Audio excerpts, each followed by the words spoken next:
still can get your signatures and anything signed, and you can still get your combos, things like that.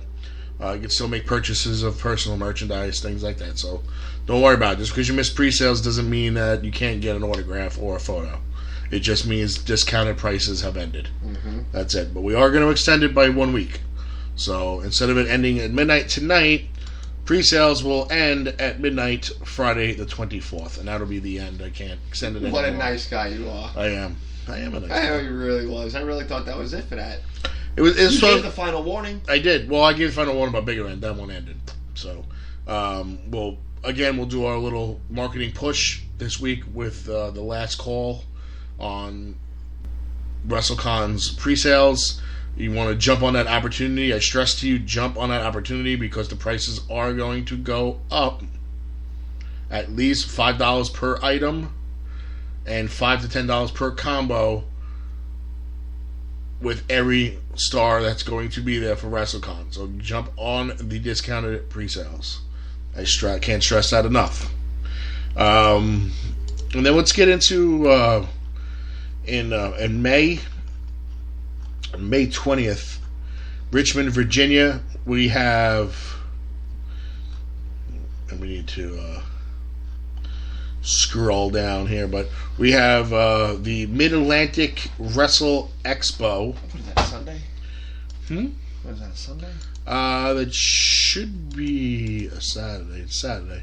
It's a Saturday. That's Saturday. Okay. Let's see. Well, anyway, I don't need to. There we go. We'll have one half of the former tag team known as the Fantastics. Bobby Fulton will join us, as well as aforementioned Eric Bischoff will be joining us as well there at Wrestle Expo. So we're also trying to lock up Mr. Bischoff for Legends of the Ring in October and Big Event in November. So that would be a pretty bright idea. Yeah, I mean he's already written it down. We also are trying to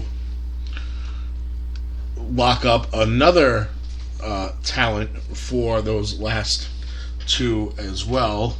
We're not going to reveal that yet, but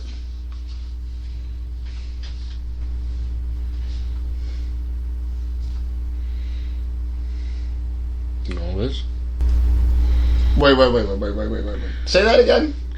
We're in the process of locking him up for October and November as well for Legends and Big Event. Oh my God! You're kidding me. No, I'm dead serious. I already. You're kidding me. Yeah, I'll show you. So yeah, the Baltimore would be there. Yeah, really. Oh boy, you're not dropping a bomb? Not yet. When?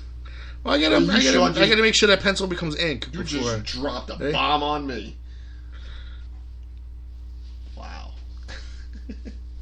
So. Wow. Yeah. I work hard, dude. You don't just sit here and... I want to talk to him. I don't just sit here and look pretty. I work hard. Holy crap. Not like Rosa Mendez just announces a retirement of a career that she hasn't done anything in the last 3 years. But, no, we're going to try... we're not messing around. My goal is, with the wrestling promoting part of it, is to bring in people that haven't been around. I mean, I don't ever think I've heard of him being around. He's not, never. Not never. Not a never. I mean, I don't think I've seen him. If I've seen him, it might have been like 5 years ago, when we first 5 big events ago, when we first started doing this. It was like the first one in LaGuardia Plaza, because when we were in the corner, in the hot ass room. Yeah, it was. We didn't even bring anybody. No, the first one we brought the Down Boys. You missed that one. It was me and Nick. No, but me and you went to something. We didn't bring any. That was Legends. We sat in the corner. We just brought our computer equipment and stuff. We sat next to Mr. Roadkill. Yeah, and we brought all our pens and stuff in, and no, that was a later one. That was when Nancy and her brother came with us. The one before that, we sat in the corner when Al Snow and Rhino came over and did a recording with us. Yes. Because a couple weeks prior to that, we met them at JCW. Yes. And we had Gary and Axel. Yeah, when we interviewed the Down Boys, that was their first JCW show. It was our first show. Yeah. Our first interview. And we brought them to our first convention. Well, they were the first people we met when we walked into our first indie promotion at JCW. Yep. Nervous as all hell, not knowing what to do. Like, well, yeah, I was actually leading the way at one moment. Yeah, I didn't know where to go. I had the foot in the door and just had to find Sarge. Yeah, watch. Who brought us to Ricky O. Yep. Who brought us Ricky Reyes and to where we Destiny. Where we needed to go. Yep. Brought us to a couple of interviews that day, and then Mrs. Sarge brought us the Al Snow interview. Mm-hmm. And made friends with Jake. Yep. Well, that was later on. But then I got my second interview that day was Matt Stryker. Yep. I know that. And then Rhino we sat down with, and it was supposed to be a 10-minute interview. It wound up being about a half hour long. Telling me about his love of Diet Mountain Dew. Yeah. And the $5 bin at Target, and then the $9 Blu-ray bin at Target. We know about that. See, he's a normal guy. So they're all normal people. We're all normal people that that people look up to. They do it for the fans. Oh, we just got a question from a Scott McCullough. Wants to know if he was able to mail in an item for big event for Bob Orton. We're just going to let him know. Yes, you can. Please email us. This goes for everybody. At damage365radio at gmail.com with full description or photo of item, and we'll be able to get you. It didn't go. All right, so now it pays off. So we got hashtag Gillberg Wrestle Mania. That's right. Don't ever forget it. Good catch. Good catch. So that goes for anybody. Anybody wants any mail-in items?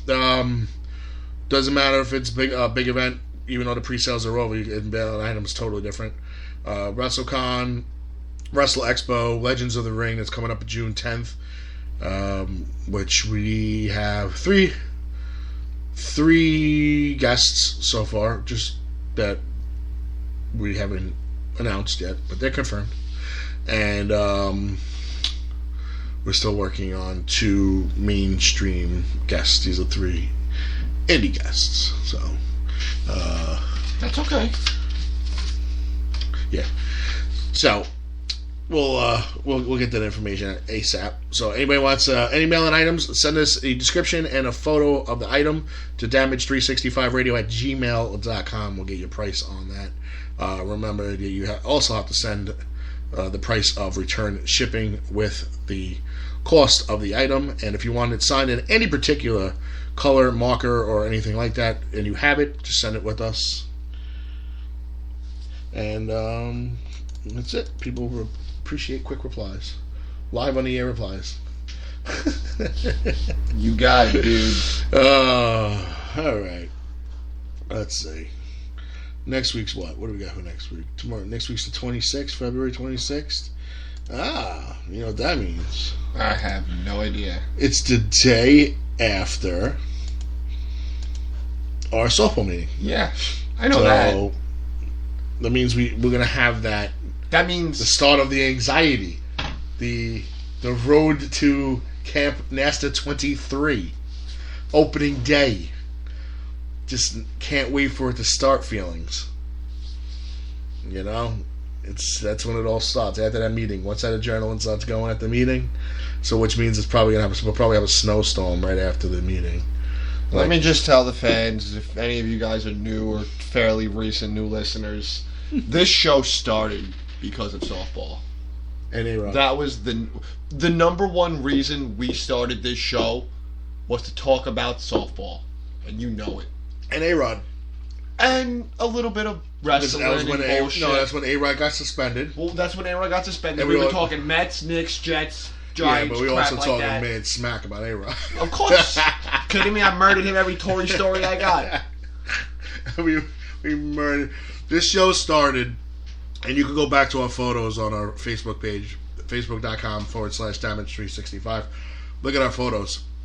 This show started on a kitchen table with 2 laptops. One was on a Lazy Susan, so it could spin back and forth. And the other one was the broadcast console with a couple of slices of buffalo chicken pizza. That's right. And that's how we started. That's right. I think we planned on going for like a half hour, 45 minutes. We only got to like 13 or 15. Ran out of things to talk about. We ran out because we talked too fast. Yeah. And we also didn't have commercials and sponsors and all that fun crap. Well, you know, we had to pace ourselves. But, you know, the audio was awful. There was a lot of feedback, especially when we tried to play music. We had that clicking sound. We were using the wrong browser. And you live and you learn.